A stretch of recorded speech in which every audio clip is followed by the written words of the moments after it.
la yaab laba ahayd waxaa kaloo cajiiba inuu iskugu shiriyey igad iyo amisom xarunta xalane oo uu la xisaabtamo oo yidhi maxaad qabateen what went wrong maxaa naga qaldamay maxaase noo qabsoomay waxaa la socotiin safartii ugu horreysay inuu xaruntii barakaysnayd ee xaramka uu aaday sacuudi carabiya uu tegey halkaa uu shacabka soomaaliyeed uga soo duceeyey asna ku ducaystay inuu ilaahay xilkiisa ku asturo waxaad la socotiin si 720 sano markii ugu horreysay ay saas loo soo dhaweeyo boqortooyada sacuudi carabiya oo uu tagay ahayd waxaad la socotiin sidoo kale Kenya 11 madfac baa loo riday waxaad la socotiin wajeer oo ciqaab ahayd in markii shacabka Soomaaliyeed ciqaab ku ahayd ayaad meeshii airportka laga mari jiray halkii baa lagu joojiyay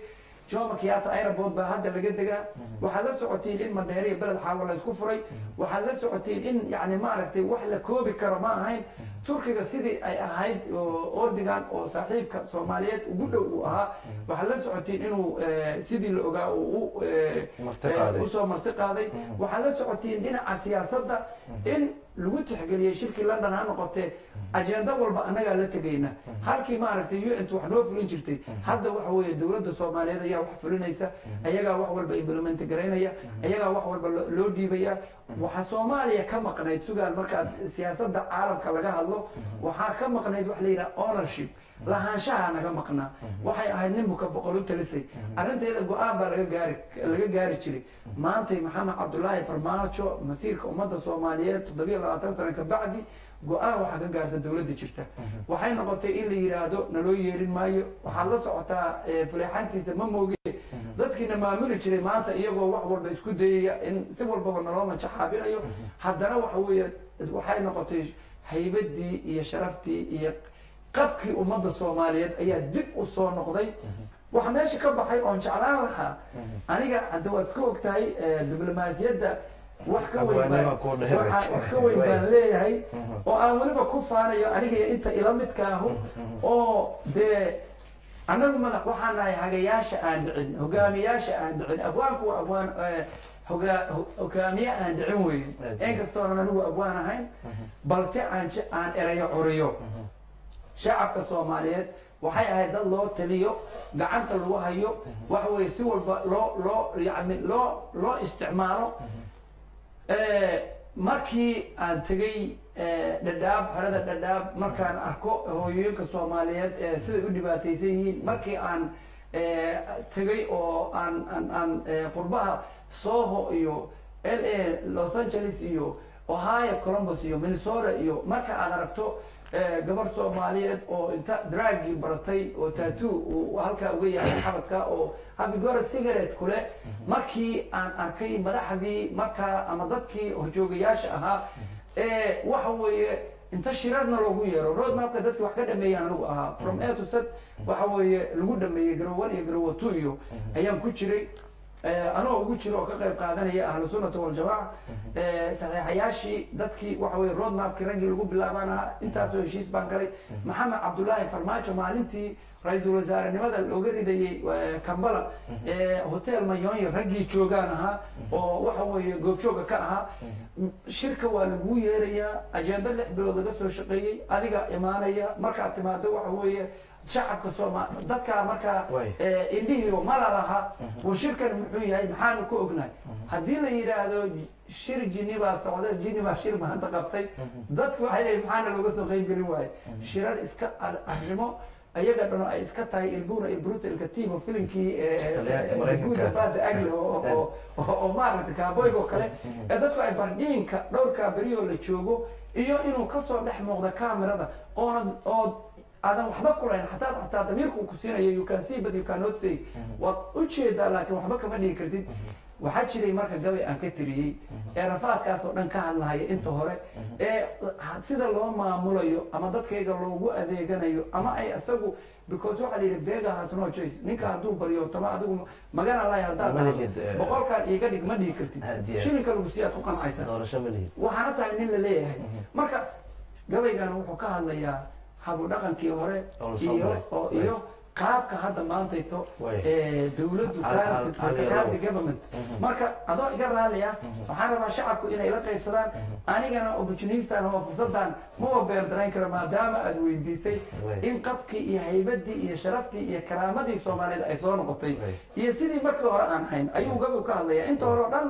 wuxuu ka hadlayaa rafaadka marka wuxuu leeyahay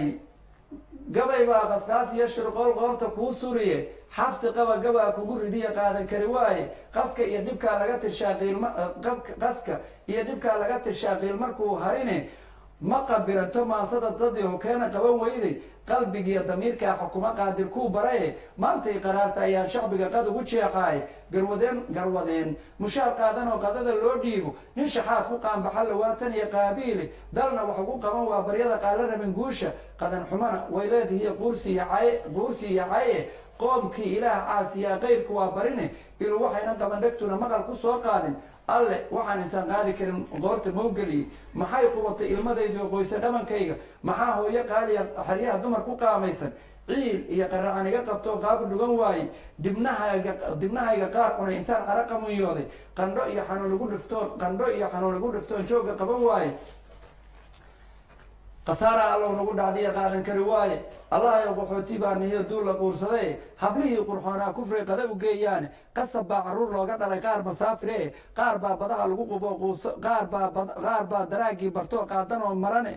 maqane qaar baa badaha lagu qubo quusay oo tegay qaar baa amuuraha qabsaday qubay dharkoodii qaar baa qoryaha lagu rartaa sida qabaankii imisaan u qayshada baryada qaadiriga yeelay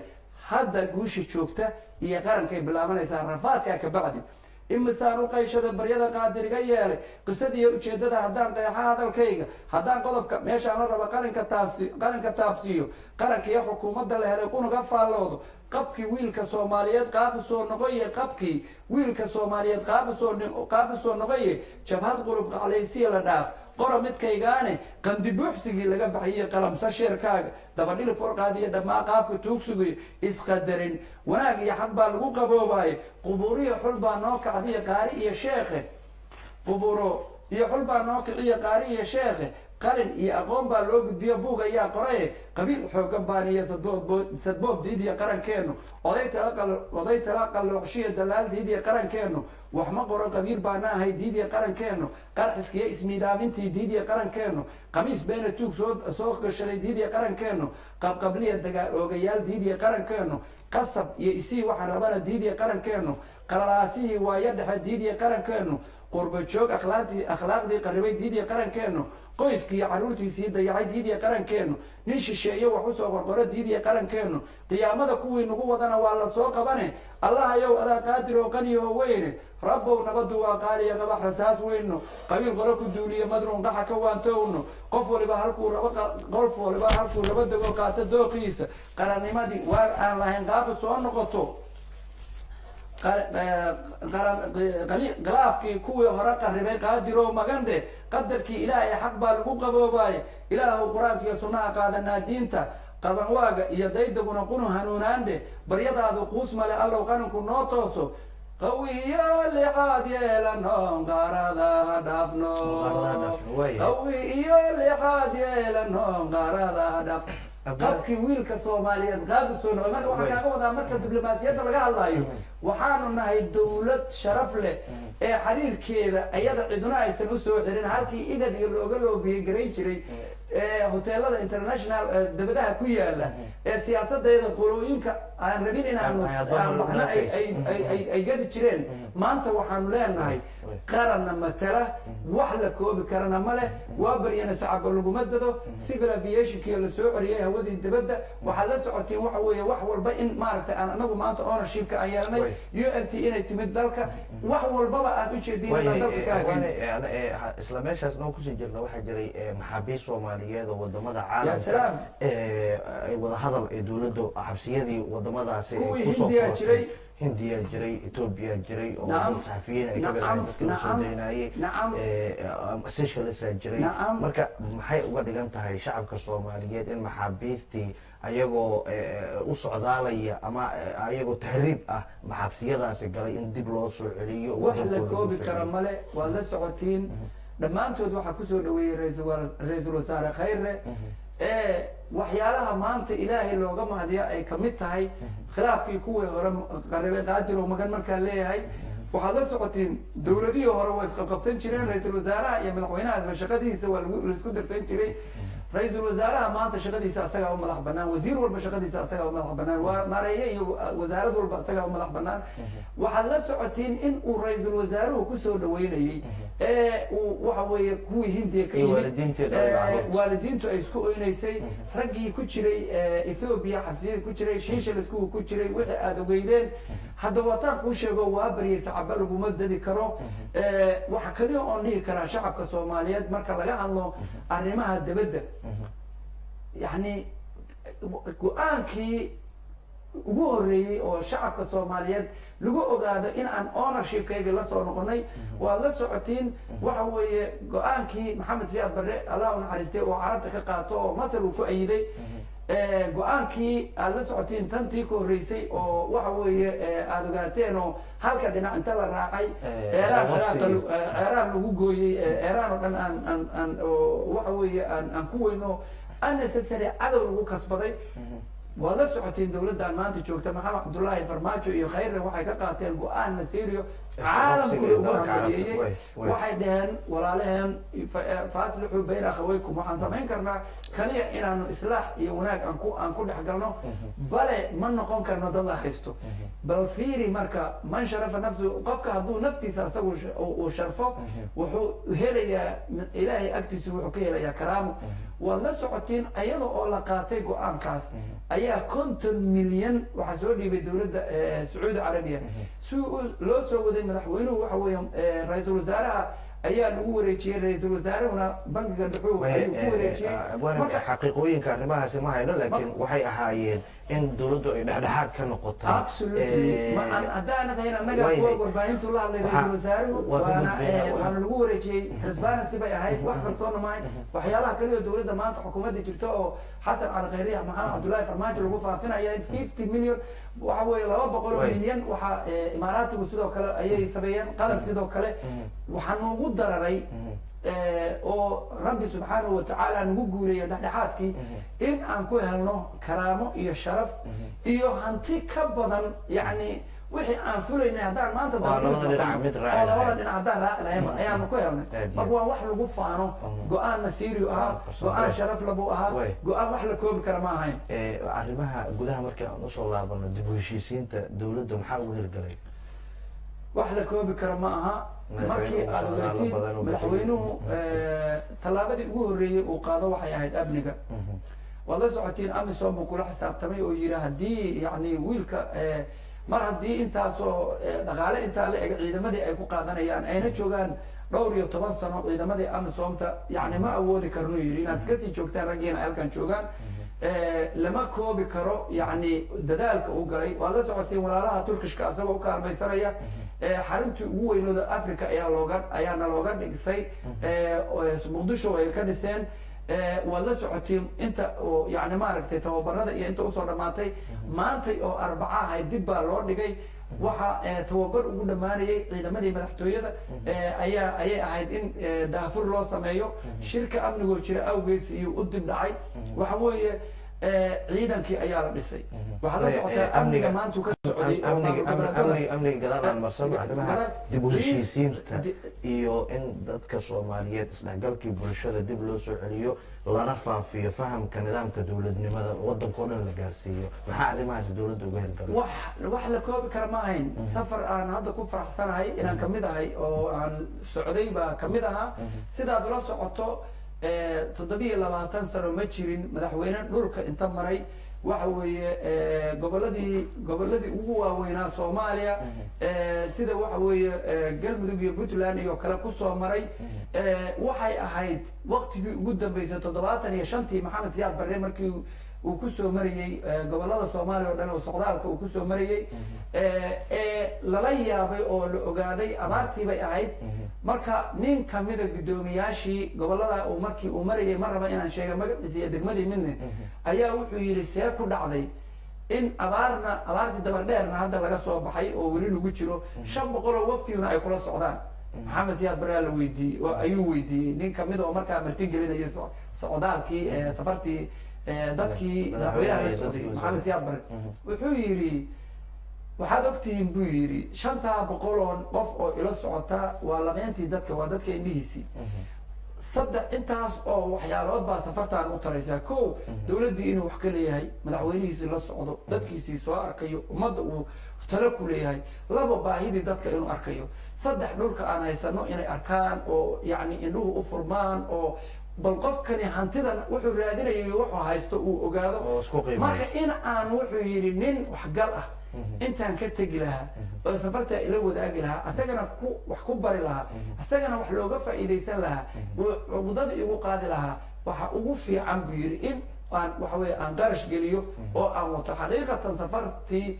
ugu fiicnay 27 sano madaxweynihii ugu horreeyay oo safar noocaasa galo ah lama koobi karo dareenkayga ama yani feelingkayga lama koobi karo yani hadda markay ugu soo dhacdo waxaad moodaa 60kii calanka markii la saarayo aniga iyo sugaaliya na dhaaftay ayaan anigu yani ii fursad lamida ayaan joogay sida shacabku iskugu oynayaan calamada la ruuxayo dadka imaanaya dadka suuxaya meelo aad telefishinka qaranka aad amshuwa aad ku haysiin oonan rabin inaan hadda ka hor dhaco waxaa jiray gabdho ku dhalay gabadh ku dhashay isku soo bixii umushay yani jacaylka madaxweynaha u qabto bal imagine ka waran xanuunka fooshuna hadda waad ogtoo waa tii hore looga mamaaho waxaa la yidhaha haddii foolo timaado waxa weeye dhammaatay arrintaas ma raba inaan telefishinka qarankan ka sheegay sudan marka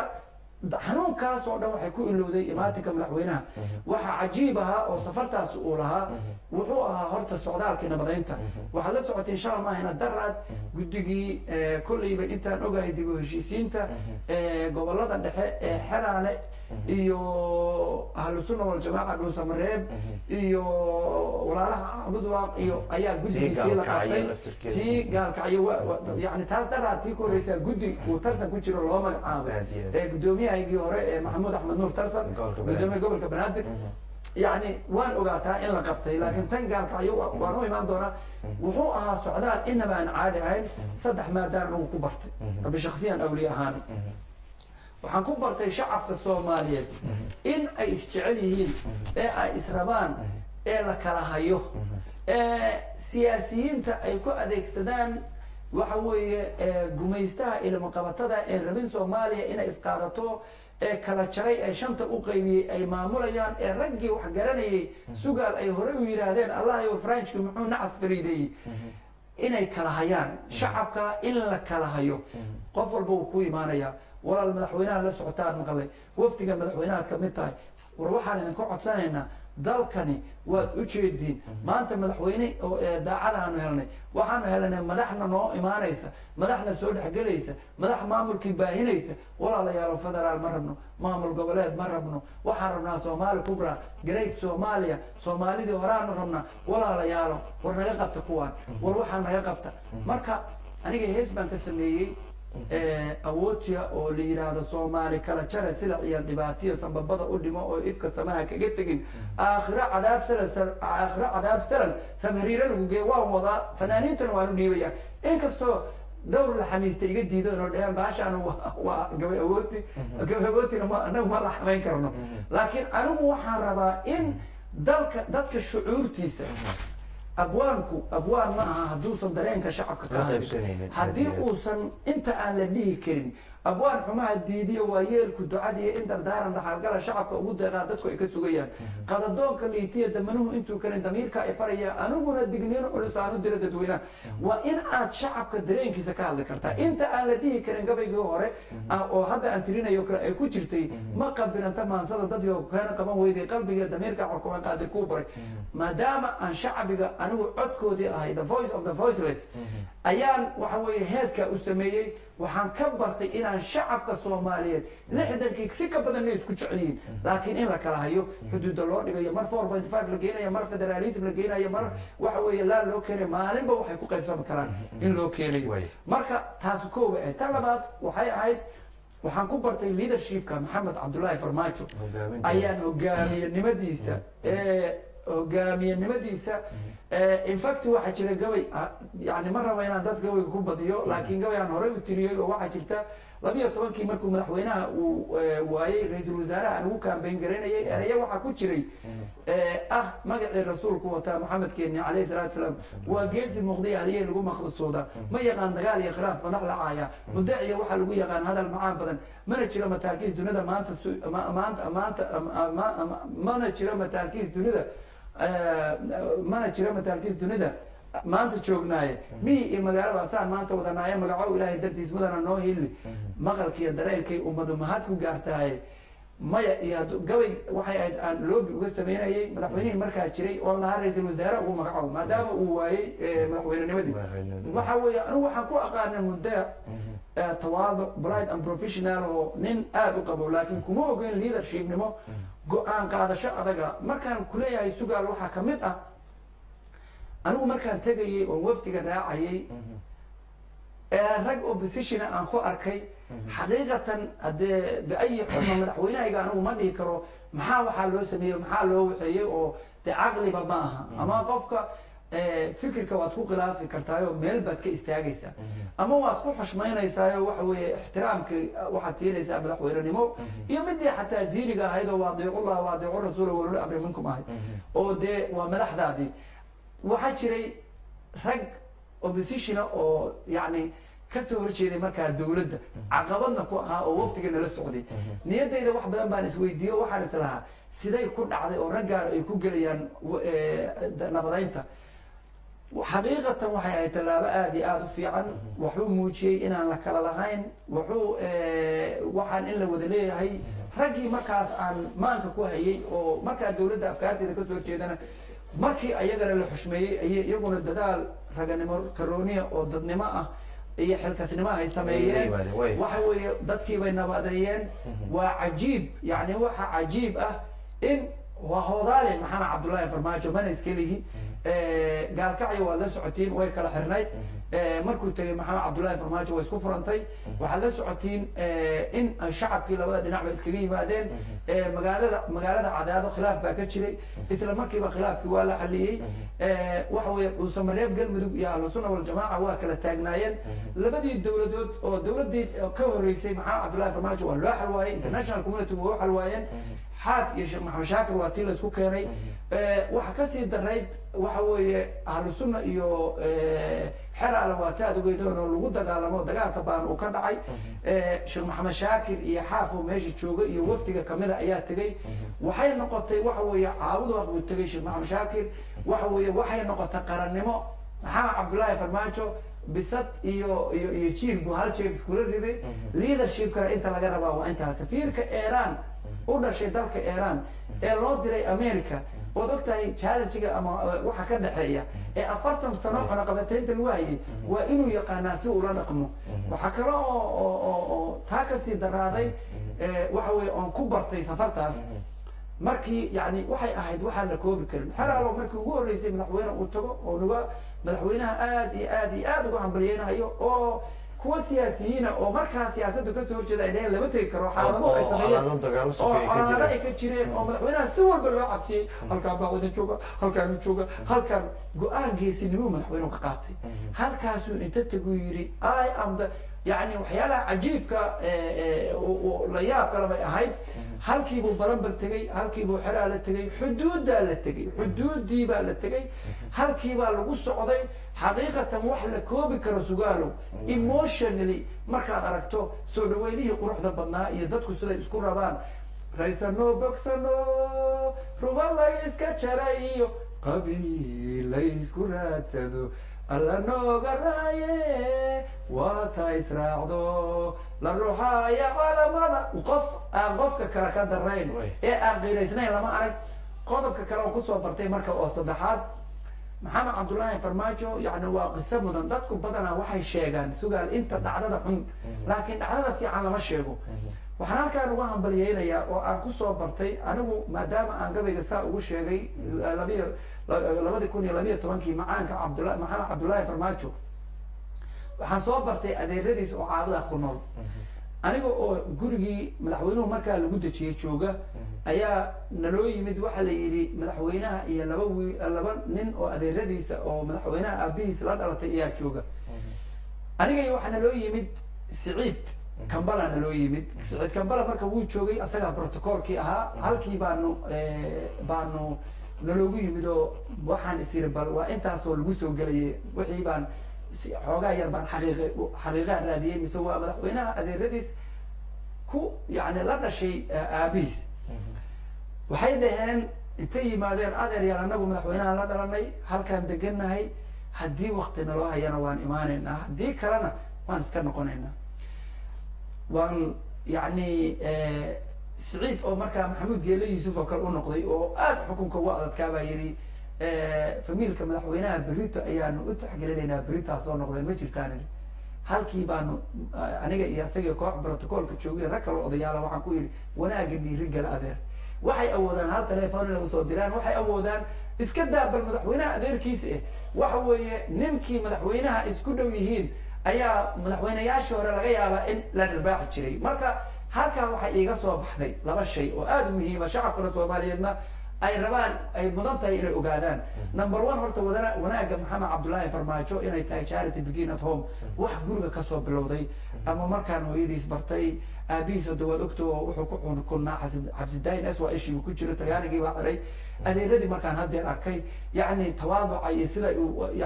sida ay ixtiraamka ka muuqata aad iyo aad baan yani waxay noqotay waxaan safartii ku bartay in ninkan wanaaga uu gurigiisii kala yimid iyo waalidiintiisii tan labaad oon ka bartana waxay ahayd madaxweynuhu waxaan xasuustaa khudbo uu jeediyey oo uu yidhi wasiir walba iyo wasaarad walba waxaan ka rajaynayaa sidaan anigu qabyaalada iskaga dheereeyey iyo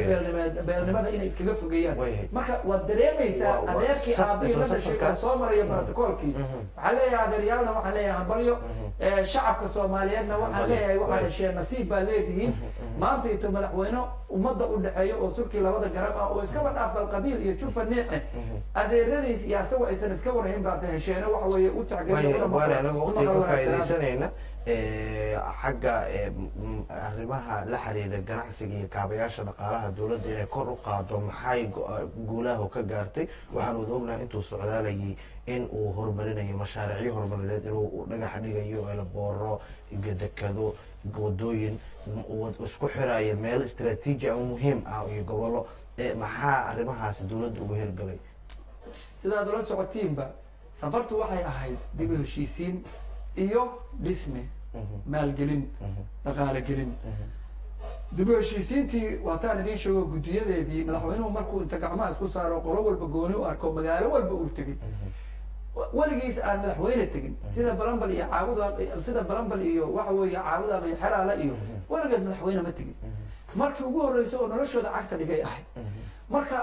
odayaashii baa la isku keenay halkii baa waxa weeye iyagii lagu nabdeeyey midba midku khilaafsanaa baa la iskugu keenay iyaga oo waxa weeye lagu qasbin ayaa lagu qanciyey wada hadalkii tan labaadna waxay ahayd sugaan maalgelin bay ahayd waa la socotiin walaalaha Turkiga iyo China iyo waxay tageen Shalmayna Darab waxay tageen meesha la yiraahdo Hobyo UN waxay tageen shalay Dhuusamareeb iyo waxay tageen Caawda waa la socotay madaxweynuhu wuxuu ballan qaaday saddexda garoon oo ugu waaweyn oo Caawda iyo Dhuusamareeb iyo Cadaado inuu laami ka dhisayo waa la socotiin xabsigii wuxuu ka furay waxa weeye Bangeele waa la socotiin waxa weeye xeraale wuxuu isbitaalaadkii iskuulaadkii iyo waxa weeye dadkii waxay ahayd xaruntii laga abaabulay oo ciidankii ugu horreeyay oo shabaab dhifiidgareeya ciidankii shuhadada ahaa ilmihii laga tegey dugsiyadoodii dugsi farsamo ayuu ku ballan qaaday inuu ka dhisayo meel walba waxay ahayd meel waxa weeye waxay ahayd safar aan inaba caadi ahayn safar aan ku ogaanay 2,000 kilomitr shacabka Soomaaliyeed waxay isku dilaanba ma jiro shacabka Soomaaliyeed waxa leeyahay in shakartum la azidannakum wa in kafartum min adaabi la shadiid shacab oo ilaahay u noqda shacab oo dhulka ilaahay idin siiyay waxa weeye iimaansada shacab oo waxaan leeyahay baaxadda dhulka khayraadka uu yahay waxa inta horumarka ku jira uraniumka ku jira saliidii baa ku jirtay afiil waxaan waxa weeye haddii maanta Ingiriisku uu haysan lahaa hadduu ingiriisku ama faransiisku uu haysan lahaa dhulka aan haysano maxaad u malaynaysaa caqli bay adduunyada ku qabsadeen shidaalkooda waxaa laga soo bixiyaa badda hoostiisa BP British Petroleum badda hoosteeda laga keenay caqli bay ku haystaan baraf baa dhacaya waa dhibaato United Imaaraat Arab qorax baa loo dhiman jiray waxa weeye Sheikh Zayed wuxuu yiri anigu dal ma dhisayo daaree dad baan dhisaya horumarku wuxuu dadka shacabka Soomaaliyeed waxaan leeyahay ilaahay u noqdo waxaan idin leeyahay dhulkiina haydin deeqo waxaan idin leeyahay qaata nabadda uu madaxweynuhu idinkugu baaqay waliba waxaan leeyahay meel عاوزك أفر قيبوت بأكل حنيد حلا على سيدو كلا ولا سكود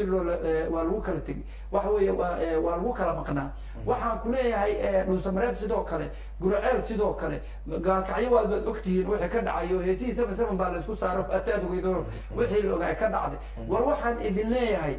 شعب يو صوماليات ما تعشين إنا وشر دي بصون غطية مرسبة دي مو يعني ما تعشين إنا يشجعي أي كيل كشرات وصومالي كوسون نقطه ما تعشين ولا لا وقوي قلب بدنا يكسر سودان صومال لانه أو أي صوماليا قريب كنقطان حدا تعشين وحوي وإن عابدوا أفرت وكل حرنتاي وين دسبارة قاعدين هذول كيسوقاتين كو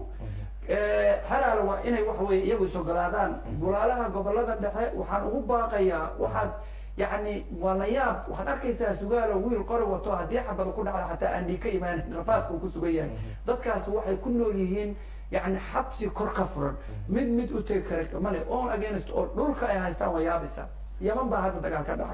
وحوي يواد وجدين أنت كسوف على شيء كمان ناقة كون أو ما أنت تب دلودا ما هنا الصومالية حب اللي ليهين وحوي بتلان ودن وبحين وسوبحين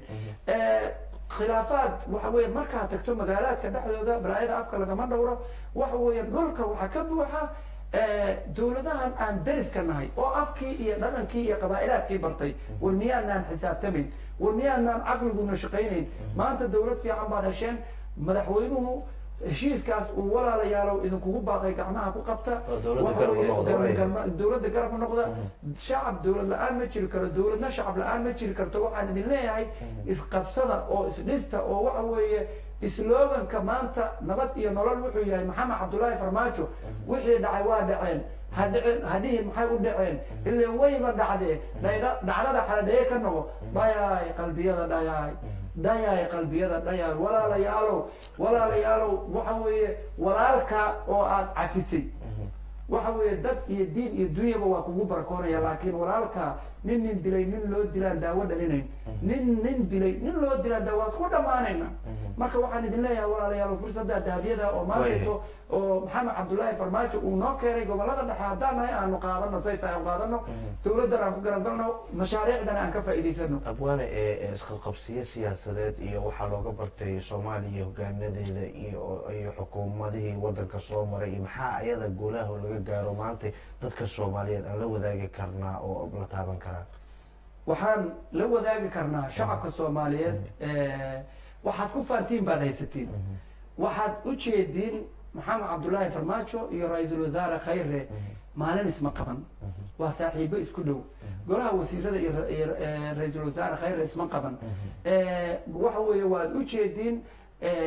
xildhibaanadii labada aqal waad u jeedin say dawladda u garab taagan yihiin waxaan dhihi karnaa hadday noqotay xataa inuu mid xagal daaciyo wax la taaban karo ku xagal daaciyeen aniga waxa weeye abwaanku saan hore kuugu sheegayba inkastoo aan anigu abwaan ahayn haddana dhacdada waa inuu wax ka sii dhaha preventive bedan ka hortag wuxuu ka wanaagsan yahay daweynta waxaa jira maanso aan waxa weeye rag maanta ka maqan xukuumadda dhexdeeda aan anoo maskaxda ku haya aan madaxweynaha u geeyey oo aan ugu sheegayo leeyahay haddii aad madaxweyne naf jeclaysi ama nin jeclaysi loogu sii hayo ninaan wax qabanayn shacabka waxay noqonaysaa hadafkii inaan laga gaarin waxa weeye waxaan maanta ku mahadnaqayaa oon kuna ammaanayaa xukuumadda dawladdeeda jirta kii nin baa jira platform baa la siinaya platformka marka la siiyo waxa weeye adigii abilitygaaga marka meel lagu dhiibay sugaal maanta shacabka telefishin qaranka lagu dhiibay waryanimadaada iyo sidaad aday ku taala marka kii wax qaban waaya waan shacabka laga qabtaa marka waxaa jirtay haddaad ii ogolaato maanta aan kula hadlayo mas-uuliyiintii hore iyo kuwa maanta joogo wax qaban waaye iyo shacabka aan kula hadlayo oo aan dheerayn haddaad ii ogolaato waqtigee aada noogu gaaban waxaan rabnaa inaan wax badan oo noo dhiman aan dib u jaleecno waqtiyo kale uga faa'iidaysanayna waxaan kaa rabaa siyaasadda iyo xasiloonideeda bal ka waran iyo dawladdu laftirkeeda sida u jahday waxaa jira in shacabka iyo dawladda xagga siyaasadda marka la eego waxaa ka dhex shaqeeya waxyaabo mar kasta laba ficil u kala rida labadooda maxaa arrimahaasi dawladdu ay guulaha isdhexgal bulshaha ay xasilooni ahaan ka gaartay aada iyo aad shacabka soomaaliyeed shalay 8 February say maxamed cabdullaahi farmaajo ay u jeclaayeen ayay u jecel yihiin laba shay ayaa u ah sabab qaraxii bahalnimada ahaa ee 14 October ee sooba ka dhacay shacabka soomaaliyeed way ku midoobeen dawladooda garab istaageen way isqaateen waxay muujiyeen rabitaanka xukuumadooda iyo dawladooda ay u qabaan tan labaadna wuxuu ahaa socdaalkii madaxweynaha ood u jeedeen oo calaamada qoyo lagu soo dhaweynayo madaxweynaha meel kastoo tago taas marka waxa weeye waa marag madoonto shacabka iyo dawladdu waa isla socdaan waxaa jira marka rag markay xilka hayaan waxa weeye kule soomaaliya way dhaqaaqday soomaaliya waxa weeye maanta ayay himila muuqata there's a light under the tunnel ifafaalaha muuqdaa soomaaliya way dhaqaaqday soomaaliya way dhisantay soomaaliya guul bay gaartay annagu keer weeye maalintii xukunka laga qaadana yidhaahdo soomaaliya gadawr bay ku dhacday soomaaliya afkay u dhaqdo balaayaa dhacday dawladda xukuumadda ma jirto dawladdan waxay tahay male weliba aan isceebsanayn oo aysan soo wareegin bil ka hor dawladdu ammaanayay bil ka bacdina waxa wey 20 casho ka bacdina markii xilka laga qaado shaqadiisa uu qabsan waayo isaga dadnimo xumadiisu ay qabirtay ayuu dhaliilaha waxa weeye wuxuu sheegaa dawladda kuwaasaa isku dayay inay shacabka iyo dawladda ay kala dhex maraan kuwaasuna waxay noqotay waxa weeye shacabku inay dhahaan not in my name magacayga ma aha saaxiib adiga ayaad shalana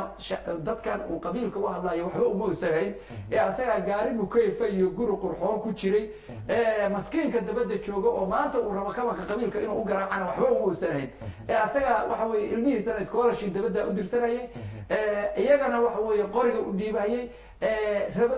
waxa weye asagaa waxay ahaayeen shacabku ma liibaanaha lagu liibaano way barteen waktigaa wax baray waxaa jiray dad noocaas ah ee ku dalaa siyaasad yani waxa weeye siyaasadda markay ku feelgaroobaan politically qaylo afka ku shubta ayagana waxa weye waa barteen kaamana yeelaya tii hore haddaad ii diiday tan inaa idin yeesho wey maansadaan wax kastoo haray aniga tan sugaal waa ku qasbanahay ilaan adiguna waxa weeye garmadooda waa kusoo gabagabaysanaynaa maasadaas adigoo noo raacinaya guud ahaan dardaarankii la xiriiray dawladdu in aysan dadka soomaaliyeed maantay waxa ay hiigsanayaan inay sabir u yeeshaan kana faa'iidaystaan in dawladda garab ay u noqdaan oo la hiigsado aan dib inaan loo noqonin dadku qulubtooda geliya shacabka soomaaliyeed maadaama aan maansada ku gabagabaynayno kuwa xilka waayay shacabka soomaaliyeed waxaan leeyahay hambaliyo mar labaad iyo mar saddexaad fursadda habi ay ii tahay maanta inaan kala hadlayo telefishinka qaranka ee dhulkayga aan joogo east and west home is the best meel kastoo joogto waxa weeye dhulkaaga ugu macaan walaalayaal dawladdiina garab istaaga hal sano oo u dhigata 10 sano ayaan berito insha allahu gaari doonaa waxa haray waa 2 sano halkaas sano waxaa la dhihi karaa weliba caqabado badan oo siyaasadeed ayaa dawladda jilaafeynayay waxaa dhici karta in si loo qalcayo halkaasna xildhibaanada kaliya la qaabilayay waxaa dhici karta inaanba fursadba la siin xasan cali khayriye maxamed cabdullaahi farmaajo madaxweyneheena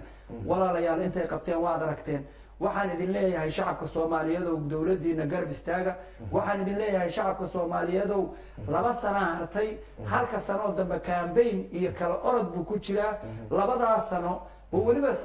halka sano ugu soo horeeyo 18 waxaa la rabaa dastuurkii in qabi qoraalka dastuurka in la dhamaystiro weliba saada kaliya ma ahane waxaan rabnaa inaan dib loo noqonin shacabka in lagu guuriyo guud ahaan wixii la soo maray absolutely qabi qoraalka dastuurka in la dhamaystiro one man one vote in la gaaro waxaa la rabaa axsaabta in la diiwaan geliyo waxaa la rabaa dadka dhan in la nabadeeyo waxaa la rabaa siyaasaddu waa qori isku dhiidhiid shalay waxa weeye markii waxa weeye madaxweyne walba meel buu keenayey waxaa la rabaa marka waxaa muhiima inaan shalay maanta ka fiicannahay maanta inaan berita ka fiicnaano futureka adinkaale dhalinyarada weliba waxaan rabaa si toosa inaan ula hadlo ciidamada qalabka sida waan jecelahay waan ka mid ahay waan kusoo dhex koray ilaahay baa igu og heesahaygaan abwaanka waxaad ka leedahay lama yidhaha maxaa ka tirisaa la yidhahdaa nisa waa u tiriyey ciidanka nabad sugidda waa u tiriyey militariga waan u tiriyey booliiska waan u tiriyey asluubta waxaan idin leeyahay adinku qabiil iyo midka beec mushtarka midna shaqo kuma liidin mustaqbalkiinu waa qarannimadiina adkaysta waad ujeediin ciidamadii waa laysku dhexdhafayaa hadda waxa weeye gobolladii baa laga soo qaadaya meelaha la geenay ciidan la yaqaano ayaa la rabaa in laysku keeno oo laga baxo ciidan beeleedkii oo loo waxaan leeyahay shacabku dhalinyarada soomaaliyeed annagu waa soo raaxaysanay mustaqbalkiini weeye wax lagu cayaaraya adinku kiina ilaashada waxaan idin leeyahay dawladdiina hor istaaga waxaan idin leeyahay nobody is perfect hal xabaa lala dhawaaqayaa million items oo macaanoo la qabtayna lama sheegayo one itemna waxa weeye ninku hal maqaar diidaysaa meelo dabdolelay ka fiirisaa baa lii adinka ha noqonina yani kuwii waxa weeye ma liibaanayaasha lagu liibaana ha noqonina mustaqbalkiisa nina waxa weeye dhistay PhD ah ama master ah oo aqoontiisii bartay oo maanta waxa weeye dawladda markii inta platform la siiyey wax ka waayey ku carooday maxaan xili waayo ama ku gabagabayn doono yuunan mustaqbalkiina ku cayaarin waxaan idin leeyahay balyo wanaagsan idinku hawlkaxsan waxa weeye waad la socotiin madaxweynuhu xaflad weyn oo massive la rabay in la dhigo oo 8 February ku saabsan xafladda waxaa loo joojiyey wuxuu yidhi dadka baahida shacabka Soomaaliyeed baan ku dabooleynaa mid yar oo fila Soomaaliya lagu dhigayo ayuu kaliya noo ogolaaday maansadaan kusoo qatimaadoo dhihi doonaa guud ahaan daawadayaal maansadaas ayaa noogu dambeysa barnaamijka iyago abwaanka ama diblomaasiga maxamed xuseen awliyo oo caawa barnaamijka marti inoogu ah oo inoogu soo xiri doono anigu waxaan ahay sugaal macalin maxamuud tan iyo barnaamijkan lamida intaan ku kulmayno nabadgelyo maxaan xili waayey raggii u xanaaqay xuduudda u gooyey iyagoon waxba xeerin shisheeye xan siiyey xayada nolosheeda haashee dib u fiirsha xaggee u dambaysay xisbiyaan xeer ka dhowrin dawladda u xaqsoorin xumaha la dhawaaqa xukuumadda joogta xujiya dhib u raadsha xukuumadda joogta xujiya dhib u raadsa kursiga ku xamaaro xisaabta ku kooba haashee dib u fiirsha xaggee u dambaysay xifaaltan siyaasad xubeero kulayska qaxooti xambaarka xerooyinka buuxshe xigtiya ehelkiisa rasaas ku xasuuqe xashee dib u fiirsha xaggee u dambaysay xarbiga nugu raagay ammaanka xumaaday hablaha lagu xoogay xuduudo shisheeye xinjirta qubanaysa xumaantiyo hoogga kuwii xilku raadshay xaashee dib u fiirsha xaggee u dambaysay xamaroo xuduntiya xakaarka ka muuqda burburka xad ka dhaafay xabaashiya jiista xabaashiya maydka xeebaha maydka yaalla xabaashiya jiista xuduudu sameeye walaalo xabiiba xuduudu sameeye xaafada dawladeeye xaqiisa isduudshe shisheeye xushmeeye sokeeye xumeeye nacabku xushay liita walle xal ma keeno ha layska jiro soomaaliya ha noolaato ha midowdo ha israacdo dawladdeedana kor allah ka yeelo salaamu ullahi calaykum waraxmat ullahi wabarakaatu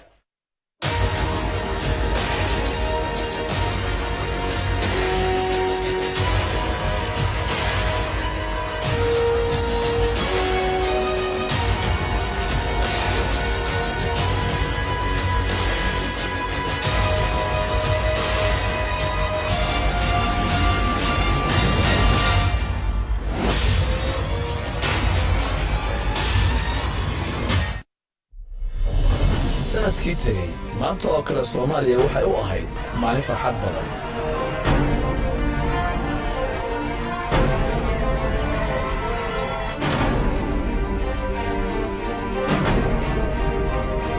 waxay labada aqal ee dalku u doorteen maxamed cabdullaahi farmaajo inuu hogaamiyo jamhuuriyaddan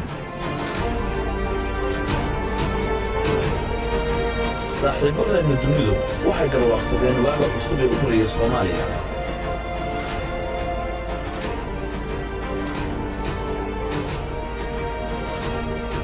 amnigu waxa uu ahaa meelaha uu dhibku ka jiray maxay dawladdu ka qabatay xoojinta wada shaqaynta dawladda dhexe iyo dowlad goboleedyadu waxa uu ahaa muhim ma sahlanayn la dagaalanka musuqa iyo argagixisada in si wada jira loo dhaqaajiyo sanad kadib dadku siday u arkaan dawladda cusub